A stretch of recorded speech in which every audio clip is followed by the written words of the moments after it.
Welcome back to Modded Minecraft Season 2, Episode 10. It's going to be a more information-filled episode, which is okay. We are moving toward... So last episode, we were in the Nether. We got a ton of quartz, we got some ancient debris, and some of that kind of stuff that we'll be using in future episodes. However, with quartz, we can now make observers, which means we are ready for our next farm. And what farm is that? We are ready for our sheep farm, which means dye. So we are down here in our auto smelter for this dye, in particular, cactus, which makes green dye. So if you're making green stained glass, green terracotta, green wool, any of that kind of stuff, anything green, you need this. And that is made by putting a cactus in a furnace.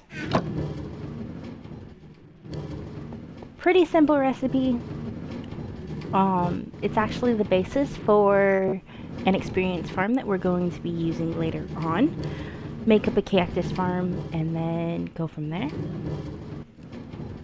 Go ahead and take the rest of these and head on back upstairs. We'll come back down for the rest of it. But we still have 15 other colors to make. So in total, including black and white, Minecraft has 16 total colors. So we have black and white, brown, green, light gray, gray, magenta, blue, orange, pink, light blue, red, yellow, cyan, and several other colors. I'm not sure. Now, looking around, I am not seeing what I require for black dye. Black dye requires either one of two things. Wither roses, which, having not faced the wither yet, we don't have. Or, if I head on down here, we may be able to find one. Ink sacs, which you get from squid. So if we head back down over here, we may be able to find one real quick. I don't want to spend too much time on it, but I would like to show you all what I mean by that. I want to try and get both the dye explanation and the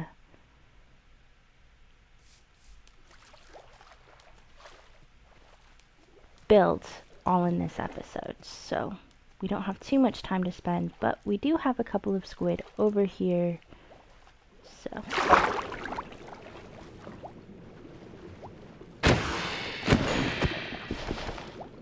oh, no drop.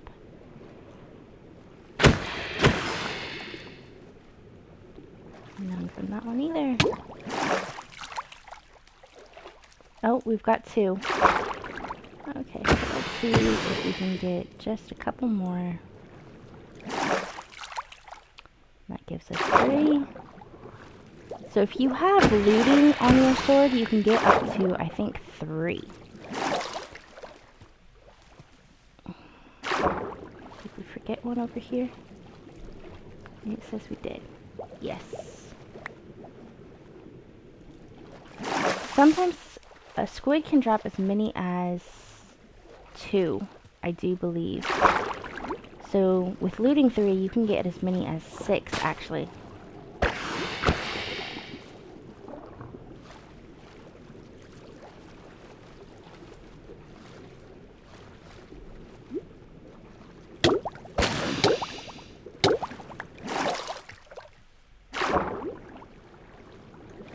And there we go.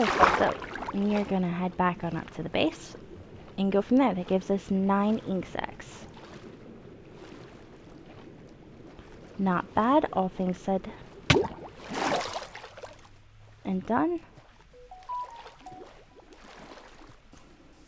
And the nice thing about dyes is that most of them you don't even need a crafting table for. So if I put these up here, I'm automatically going to get 9 black dye.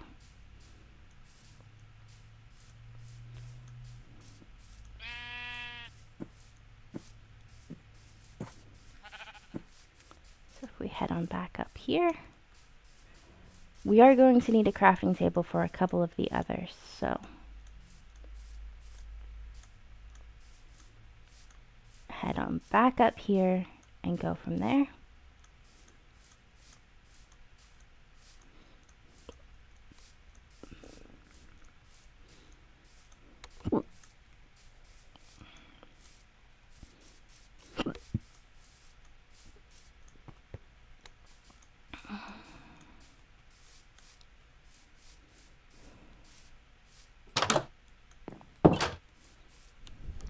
And there we go. So back on over here, we're going to go on upstairs.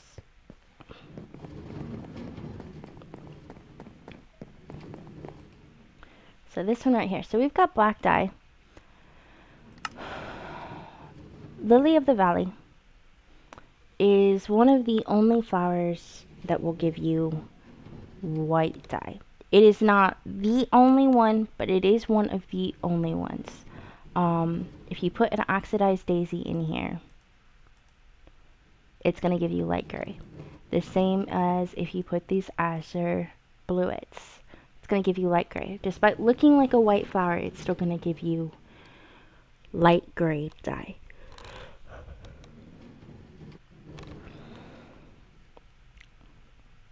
The other way to get white dye is bone meal. So if I put bone meal in here, it's also going to give me white dye. And I'm going to make up a couple of those because they'll be needed for a couple of others.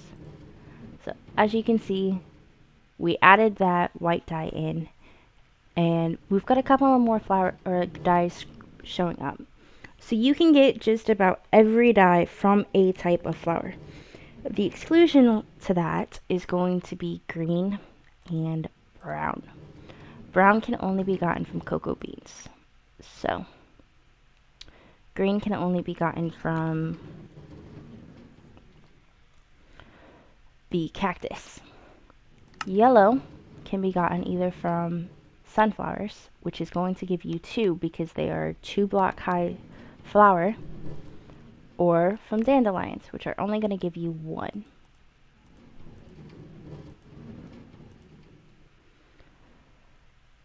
Let's see. Lime dye is one of those that has to be crafted. It can come from a couple of other flowers or a couple of other means, but your easiest way is going to be crafting. Green plus white, of course, equals lime. Red dye has another couple of different ones. So the poppy will give you 1. The red tulip will give you 1. And a rose bush, being a 2 high flower, will give you 2. We already talked about white. Light blue comes from the blue orchid, which is in the vanilla Minecraft game only available from swamp biomes. The pink dye is going to be red and white together. The light gray dye we talked about. Magenta dye is going to come from this lilac. Being a 2 high bush, it is also going to give you 2. I believe it also comes from the pink tulip. It also comes from the magenta, or from the peony here, which is another 2 high flower. So it's going to give you 2. Blue dye comes from the cornflower. We are going to go ahead and drop a couple of those in.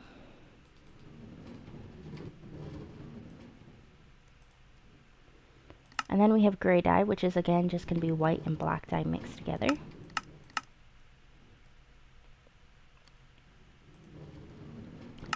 Orange dye, which is going to come from orange tulips, or we mix the red and the can't remember which one. But if you mix one of these, a couple of these dyes up, it's going to also give you the orange dye. Purple dye is going to be, again, blue and that blue and red. There's also a couple of flowers that can make it. And then the cyan dye is going to be blue and green dye as well. And I believe, with that being said, we have all of the dyes. 1, 2, 3, 4, 5, 6, 7, 8, 9. We are short 2. Which 2 are we missing?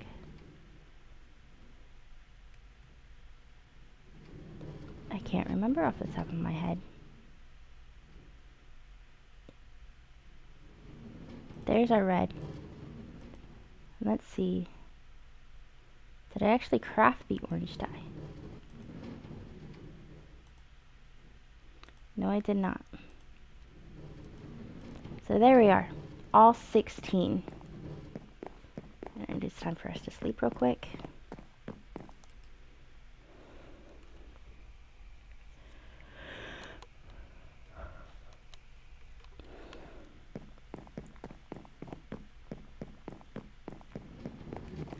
That being done, we're going to go ahead and drop all of these extra flowers on in here.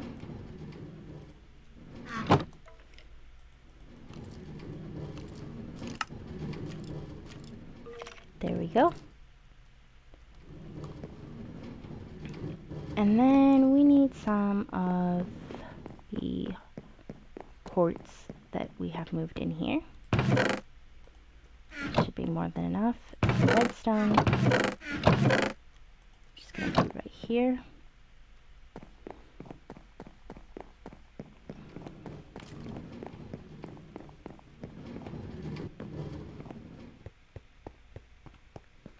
I believe it's stone. But let's see.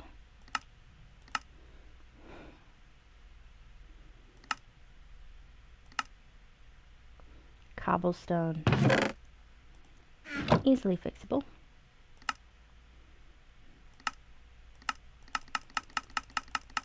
We are going to need, oh,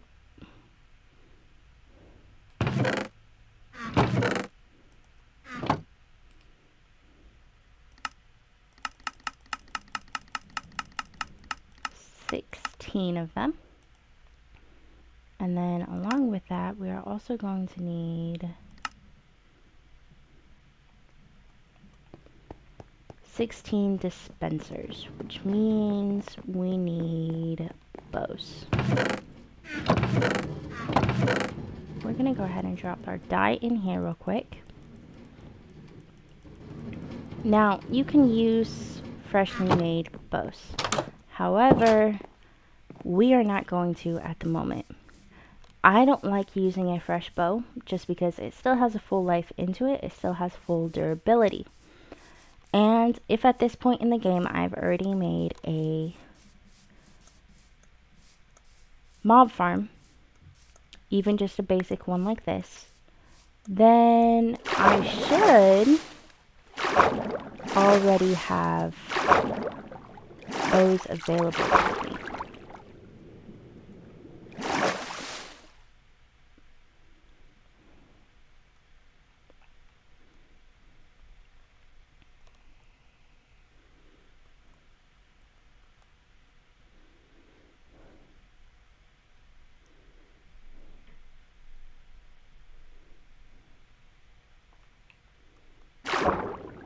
If we go ahead and jump on up here, and I select one of these, you can see we've got bows already up here that have been dropped. They're low durability, but they will still work.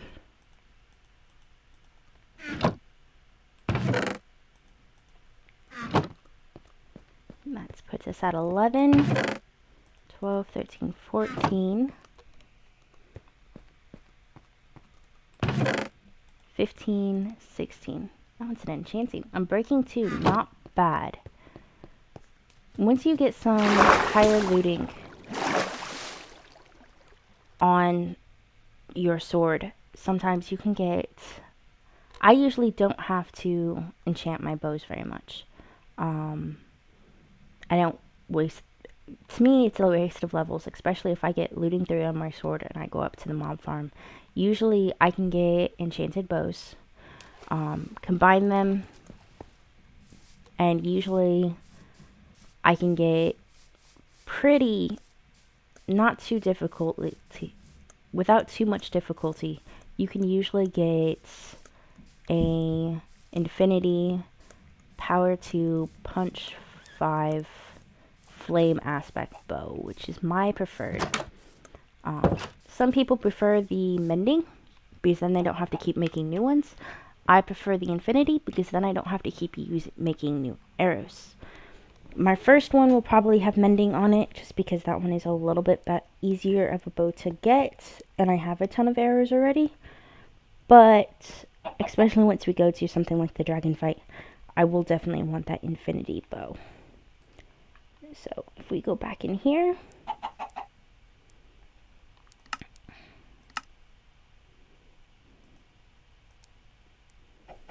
will give us the dispenser. Unfortunately, it is not one that I can stack.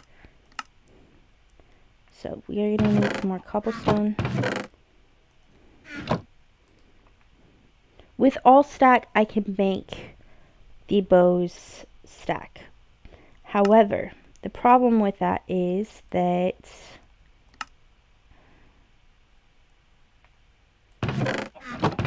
you can only stack items with like durability. All of these have different a bunch of these have different durabilities. So like the 93 and the 93 here would stack, but it wouldn't stack with this 5 here.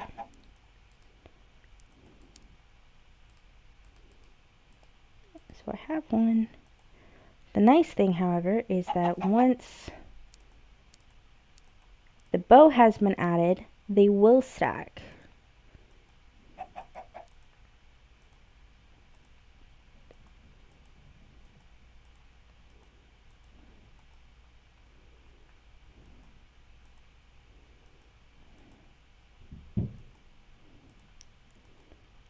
And that gives us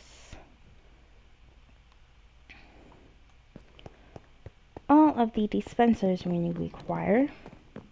Now let's see. We're going to need to pick these back up.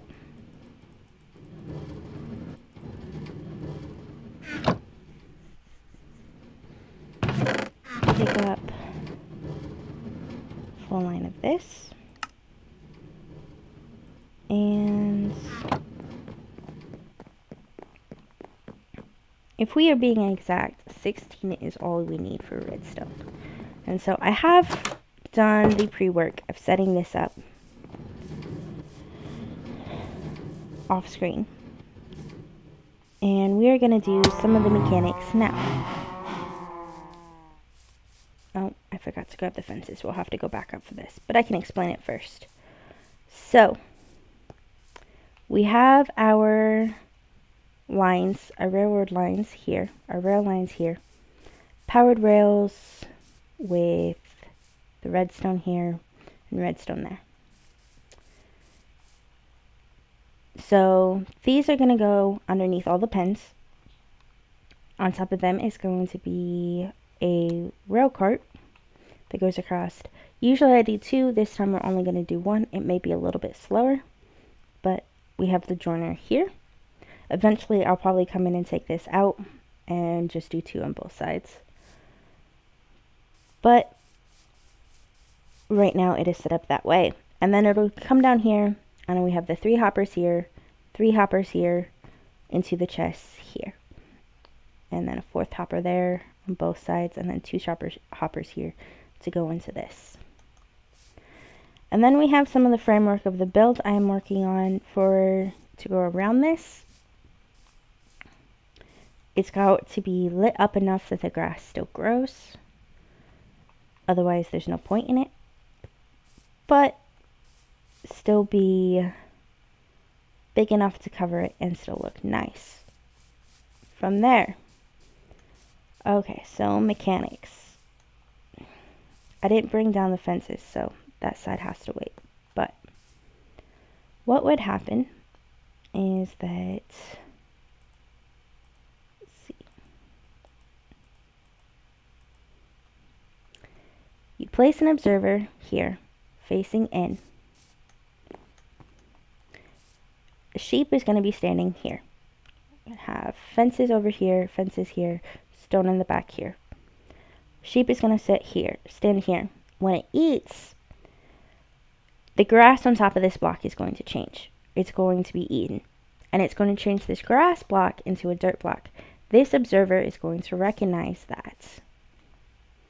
And it is going to feed that output into this block here, which this redstone is going to be pick up, which is then going to be delivered into this dispenser. The dispenser is going to have shears in it, which is then going to automatically shear the sheep and pick the shears back up. So and then the cycle repeats. The grass grows back, the sheep eats the grass, it turns into a dirt block, the observer sees it, and it is an infinite loop.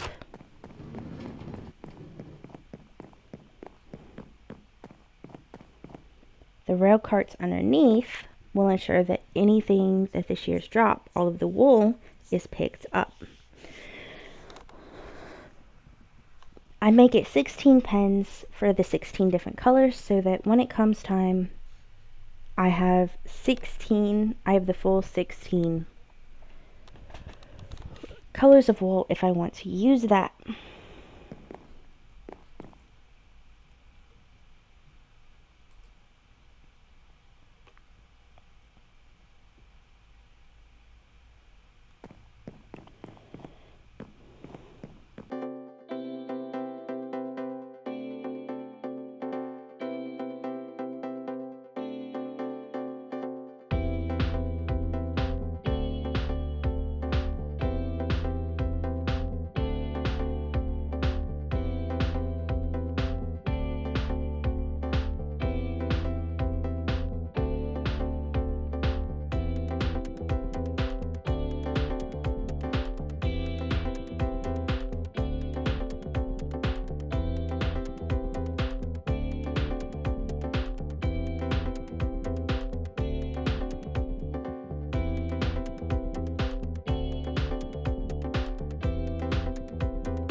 And we are, for the most part, done.